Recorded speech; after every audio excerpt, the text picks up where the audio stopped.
दोस्तों, एक सवाल हमेशा उठता है कि पता नहीं क्यों, है ना? अब किसी भी विषय पर बात कीजिएगा तो आपके जहन में भी ये बात निकलेगी, पता नहीं क्यों। खाने को सादा दाल रोटी होती थी, लेकिन फिर भी किसी को खून की कमी नहीं होती थी, पता नहीं क्यों।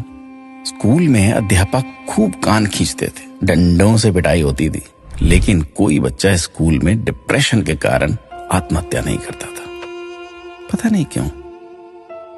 बचपन में महंगे खिलौने नहीं मिलते थे, लेकिन हर खेल बहुत आनंदित करता था, पता नहीं क्यों।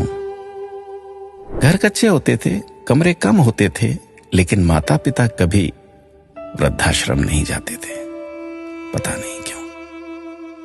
घर में गाय की, कुत्ते की, अतिथि की, मेहमानों की रोटियां बनती थी, फिर भी घर का बजट संतुलित रहता था।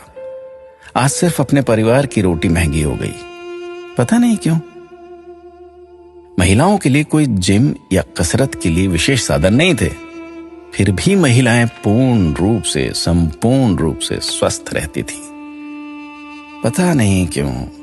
भाई भाई में, भाई बहनों में अनेक बार खूब झगड़ा होता था, आपस में कुटाई तक हो जाती थी, परंतु आपस में मन मुटाव कभी नहीं होता था, पता नहीं क्यों।